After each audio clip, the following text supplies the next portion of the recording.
This was the start of the space era. We trained until the launch moment and then changed the lunar module.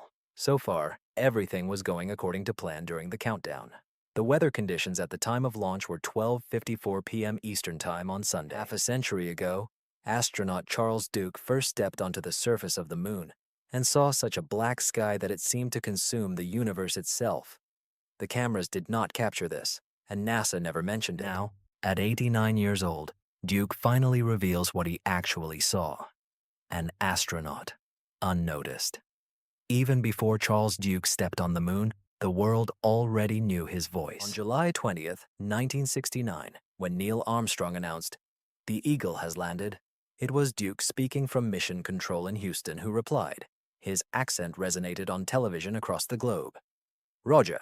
Tranquility. We hear you. They're almost ready for takeoff. We can breathe again." This single phrase went down in history. But unlike Armstrong or Aldrin, no camera paid attention to Duke. He was a lifeline for the astronauts but remained unnoticed by millions of viewers. His role was called Capcom, the communicator of the capsule, the only voice allowed to communicate with the crew, and every word went through him. Every confusion, every mistake could be transmitted to the whole world. Imagine the weight of that responsibility, guiding humanity's first steps on another world while being on Earth. Behind glass. Later, Duke admitted that these moments never left him. He was not just giving instructions. He felt the mission with his entire being, understanding that it was not his boots touching the lunar surface. This tension, being both a keeper and a spectator, defined everything that happened afterwards. When his turn finally came, it gave him a perspective that no other living astronaut had. Apollo 16 steps into silence. When Charles Duke finally got his chance in 1972, 3 years after Apollo 11, he became the youngest person to step on the moon. He had been preparing for years for the moment of descending the stairs, practicing every movement, memorizing each checklist. By then, the surface of the moon should have been familiar to him. Gray dust, scattered rocks, a horizon that seemed to stretch beyond sight. He studied photographs, read reports, and listened to Armstrong and Aldrin describe their first steps. On paper, he thought he knew what to expect. But the moment his boots touched the powder, he realized that nothing could prepare him for the reality. The silence was absolute. There was no air to carry sound, no breeze, no life. Even his own movements seemed to vanish into silence. The world he entered was neither a desert nor a silent mountain. It was something stranger, more unsettling. And then, looking up, Duke realized why no photograph or video he had ever seen could convey the truth. What filled his visor was completely at odds with his expectations. It was a view that contradicted everything he thought about the moon. The land that was not on the horizon for most people is an image that defines the moon, a fragile blue sphere hanging in the darkness of space. This image, captured in textbooks, used in films and documentaries, symbolizes humanity's leap into space. Many assume that all astronauts simply stood on the surface, awestruck by the sight of their home shining in the void. But Charles Duke remembered something entirely different.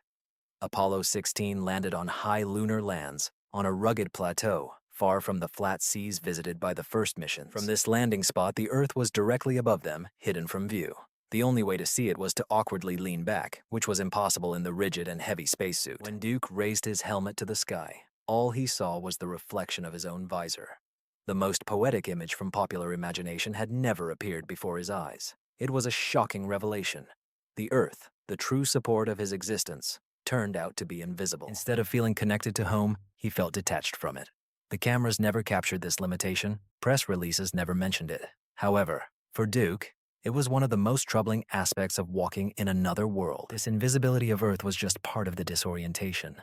Even the simplest act of looking, turning his head, became a struggle against the very spacesuit that kept him alive, a trap of the helmet.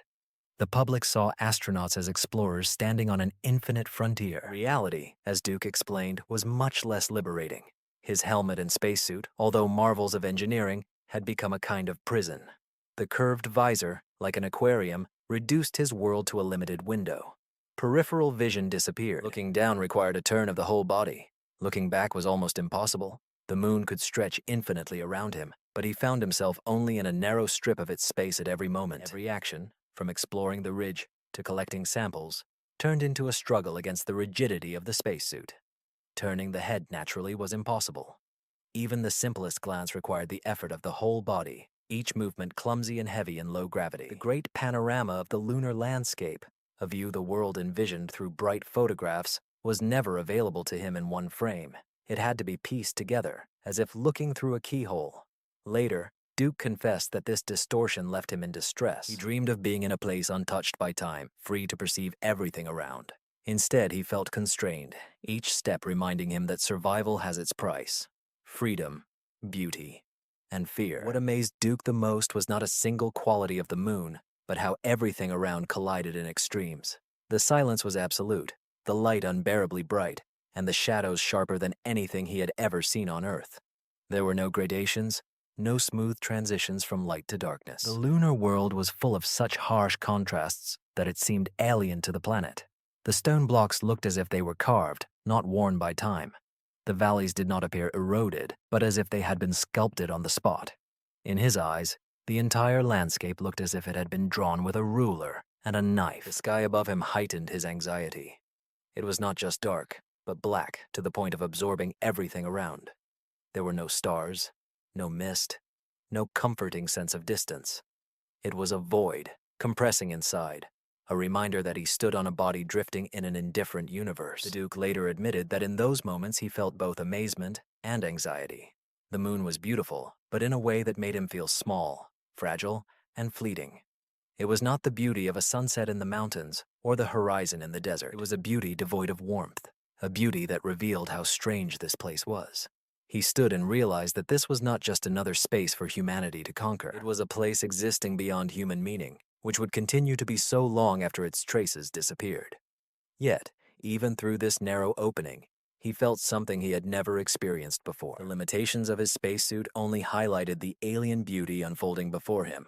But the Apollo mission was not just about what could be felt in that moment. Behind the silence and shadows lay Duke's task, bearing the burden of a discovery, a science that would change our understanding of the moon, a science forgotten over time.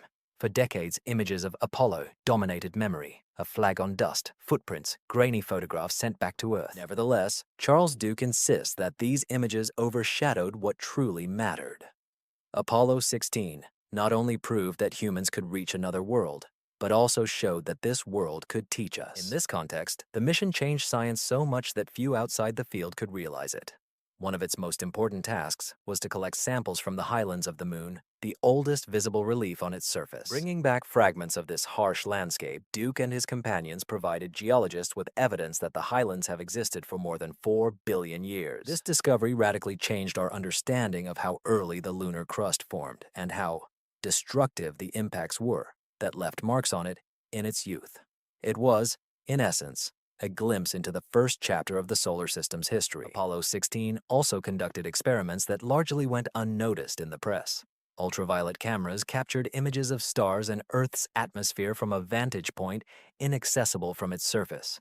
Detectors recorded cosmic rays striking the surface. This data later proved crucial for planning long space journeys. Even how lunar dust clung to their spacesuits provided information about the strange electrostatic environment of the moon. However, when the mission came to an end, most of these findings took a backseat, overshadowed by photographs and ceremonies. For Duke, the silence surrounding these discoveries mirrored the same silence he felt on the surface, where vital or scientific truths lay hidden beneath the glossy image the world preferred to remember. Charles Duke realizes that time is running out. His message is simple. The moon was not a postcard.